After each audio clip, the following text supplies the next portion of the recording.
Seasons, greetings and salutations from to everybody from here at Campfire Stories Lancashire. How the devil are we all doing, everyone? It's been a hot minute and 2.5 months since I last saw you, and we'll get more into like weather forecasts and all that jazz in a minute. I'm on limited time today because we're in for another monsoon afternoon here in Blackburn. It's currently just shy of 11:30, just on my way up to my shelter in Billinge, and we're going to go back to basics today. We're actually going to do an actual campfire story like what we used to about cryptids and stuff like that. Well, some of it's stooped in reality and some of it is a little bit, you know, who knows kind of thing, like really all of our cryptid subjects, I suppose. But anyway, if you want, I'm going to be talking about the giant snakes of the Amazon, the anaconda, the green anaconda, which is something that recently has really sparked almost like a borderline obsession for me, because obviously I love snakes anyway. People who know me outside of my channel, in my personal life, I keep snakes, so work with them for 15 years. So I'm going to be talking about that, what is real and what isn't, what could be real kind of thing.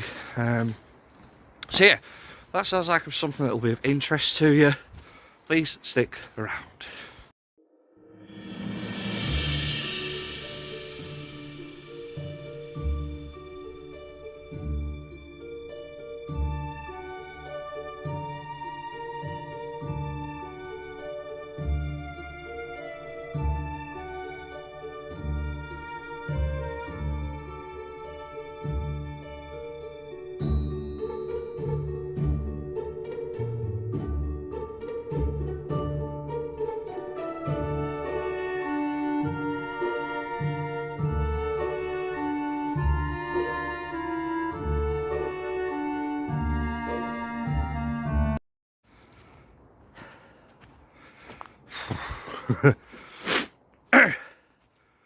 So yeah, I know that's probably going to be the question on everyone's mind. Folks who are loyal to my videos, shout out all of you. I know who you all are and I appreciate the support. It's just nice when people who watch my videos will comment on an old video and say, "Hi Oliver, hope you're doing alright," kind of thing. You know, you've not uploaded for a while. It's nice. So where have I been? Well, working mainly. It's not really my favourite time of year. Winter, you know, late autumn, coming into winter. So I'd rather be occupied and earning money, which is nice.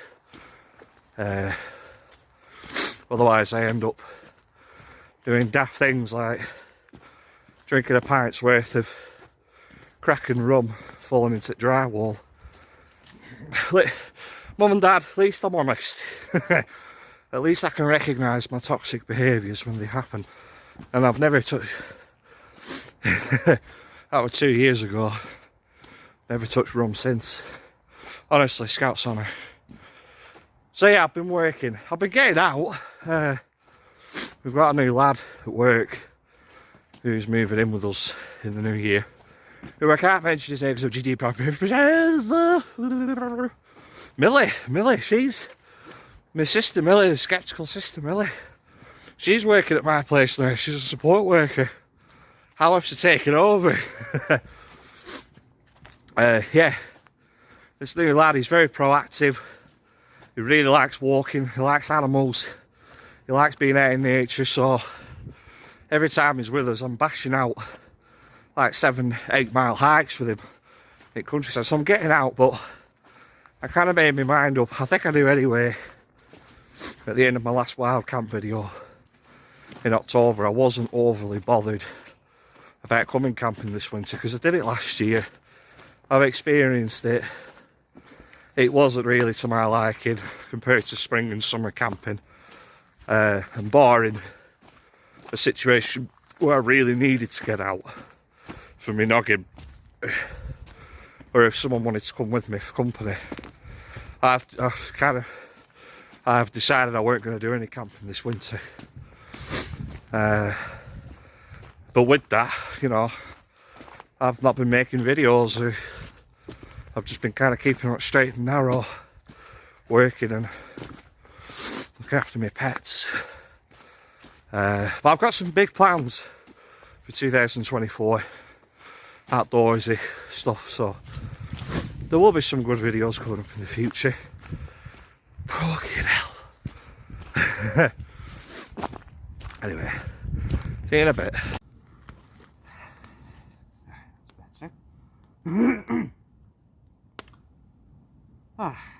Major technical difficulties getting this one going, Bigs and Bogs. Again, it's another startling example of when people look at us wild campers and bushcraft enthusiasts as burning down the forest. It's very cold today, we've had a lot of rain, so just the air itself keeps putting this fire out. I've had to really, you know, graft, if you will, to keep it going. But she's burning away nicely, so let's do some campfire stories time.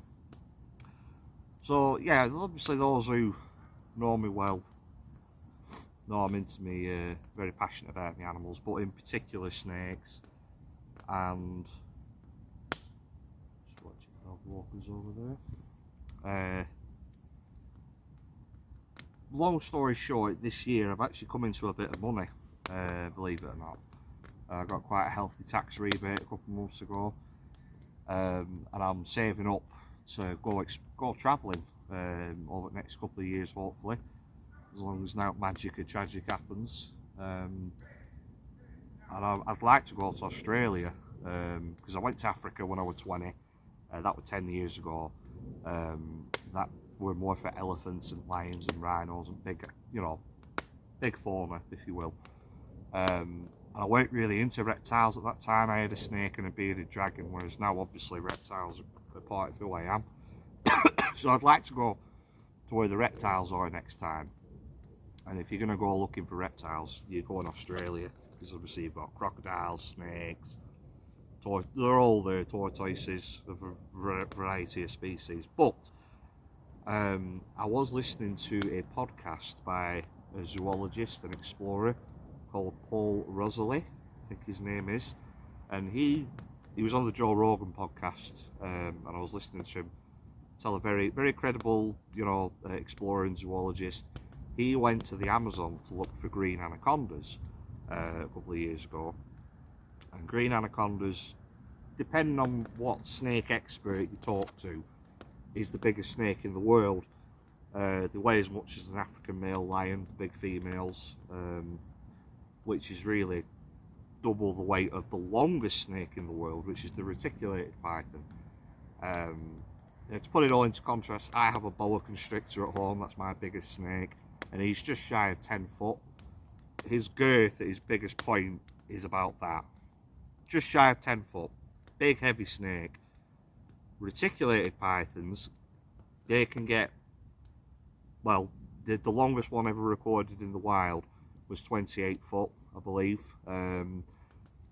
So it's 3 times as long. It's as long as a double-decker bus, basically, as a reticulated python. But the green anaconda, what makes that interesting is it's more the weight of them, and the habitat is sufficient for them just to keep growing and growing and growing all their life, to these monstrous sizes. And of course Hollywood has capitalised on this over the years with all, you know, like your monstrous snake films like Anaconda, but there's never been one found of those titanic proportions that could eat a human, a full-grown human. There's stories and there's myths and there's legends. From my zoological background, snakes would have a very difficult time swallowing someone my size or your size, because they can't get past our shoulders. Their mouth would not stretch that far. God forbid a small child, maybe. But it does beg the question, you know, these green anacondas, they have what's called indeterminate growth, which means they can give them the right habitat, the food source, They just keep growing and growing and growing their whole life. So anyway, back to this Paul Rosalie guy. He went looking for green anacondas in the Amazon basin. And he went to a place called the Floating Forest, which is just a menagerie of tributaries and a very aquatic environment where grass beds would be floating on top of the water. And the legend that he'd heard from the tribe that he was staying with is that's where the big anacondas are. You have to go and look for them.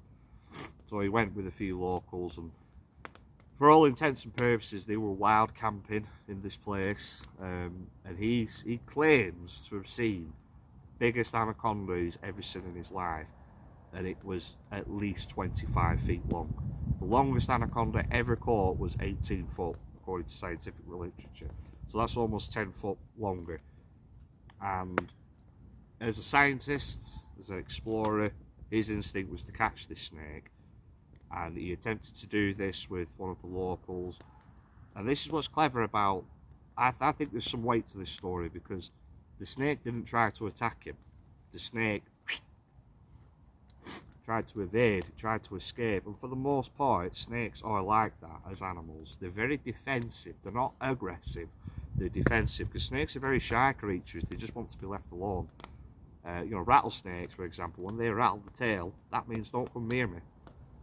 Any snake that hisses, that's just a warning. It doesn't mean that they're going to gun and go for you. So the snake that Paul Rosalie was trying to catch, it tried to snake away. And he was saying this snake was so big, when he was holding it like this, that was the girth of it, and he couldn't keep hold of the snakes. It was in a slippery, wet environment. Snakes, of course, are reptiles. They're covered in scales. That makes them they have a very smooth texture to them, a bit like leather. And of course the snake got away, but it was taking him with, the snake was taking Paul Rosalie with it, so he had to let go, unfortunately. And yeah, he never saw the snake again. So that's been playing on my mind a lot as that, and I feel like I need to go there. If I, you know, save up enough capital, you know, my funds are building up nicely. I don't think it'll be for another 12 months yet I'll be going. Of course you guys will be coming along with me. I might go to this place. I might see if I can get to this floating forest and go looking for giant anacondas. So yeah. What do you think? Do you think there's gigantic snakes still in the world that can eat fully grown humans? Or do you think it's just a load of old bollocks? Let me know.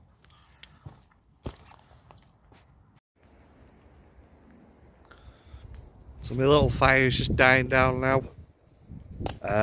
Second by second I can feel the tip-taps of raindrops falling on my head. So I didn't think it was going to be a long video, this one. It was more just to kind of keep in touch with you all and let you know that I'm still here. But yeah, I'm going to wrap it up. Love you and leave yous. Quick summary. 2023 took the adventures to another level again. 52 miles of the Cumbria Way polished off. Some amazing highlights from that. You know, some great camps. I've discovered the joys of a good campsite this year. I was always like, no, too civilised for me. I'm a primitive wild man who wipes his ass with rhododendron leaves. A good campsite at the end of a 12-mile hike with 45 pounds on your back is, there's nothing wrong with it. Yeah, you've earned them luxuries if you're hiking that sort of distance with that weight. So that was great. I've had some phenomenal wild camps. You know, me and my family, we were sort of sharing our favourite memories this year on Christmas Day. And, you know, Scotland was a game changer of a trip as well. One of my childhood wishes were fulfilled this year when I got to see Loch Ness with my own eyeballs, and a wild camp there. Just, every single day I think about it, I can't articulate the words to express what a special day, probably one of the best days of my life. It's not an exaggeration. But just the simple things, you know, of like going to Entwistle Reds or Roddlesworth Woods at the height of summer. It don't properly go dark really. It's like pitch black at like 11:30. Next time you open your eyes, it's full daylight again. You know, I'll just be sat next to my fire looking up at the trees with a few cans of Northern, listening to Billie Eilish and just thinking, these are probably some of the best days of my life. So, getting all deep and personal. It's a shame that I lost the video for Scotland, but I have the pictures, and that's one thing I do want to do in 2024. I want to climb Ben Nevis, because I've seen it with my own eyeballs. And even though I'm not particularly fond of mountaineering, because I've seen it, it's like an ego thing. I feel like I need to climb it now. You know, I did triathlon in Wales with my friends earlier this year. That was 3,100 foot elevation. Ben Nevis is 3,500 foot, so it's not much bigger really. So I think I can do it. Yeah, I'm going to go back to the lakes at the start of May and just have like my own sort of Oliver mystery tour of all my favourite places of the lakes. I'm going to do a bit of the Cumbria Way again. Stop at the Coniston Inn. Another great highlight from this year. So yeah, so that's what kind of like my big plans are for this year. Ben Nevis, like to go to Scotland again and explore the Cairngorms further. And obviously I'll be at lakes as and when I can be. As far as like local wild camps, obviously keep a lookout for them. They'll still be a staple on this channel. But I don't think there will be one for a little while yet, because again we're in the depths of winter now, bigs and bogs. We're just on the cusp of it's New Year's Eve today. Don't know when this video will get out, but winter is well and truly here, and I hate it. I hate winter. I tolerate it. I've kind of like tentatively thought in my head maybe February I'll get out, because at least then it's like dark at 6:30, you know, so at least I can still have a day of hiking and bushcraft, and you know, when it's time to get my tea on going, it's dark, but I can at least get a fire going. So yeah, so I'm going to get a move on, because like, the rain keeps sort of stopping and starting, but it's to piddle it down of biblical proportions again this afternoon. And I don't intend being out on it. Fire's gone now. It's just smoking away a little bit. But yeah, if you made it through to the end of the video, as always, thank you. Leave us a comment if you think giant anacondas are a thing, or if you just think it's all a load of hocus pocus nonsense. And do you think I should go to the floating forest as well? Should I, you know, on Oliver's worldwide tour, you know, when we get there in a year or two, should I go to Australia and South America? Let me know in the comments. Have a wonderful New Year's if that's your thing. I won't feel any different tomorrow when I wake up. Yeah, and I'll see you all further on down the road. Bye bye.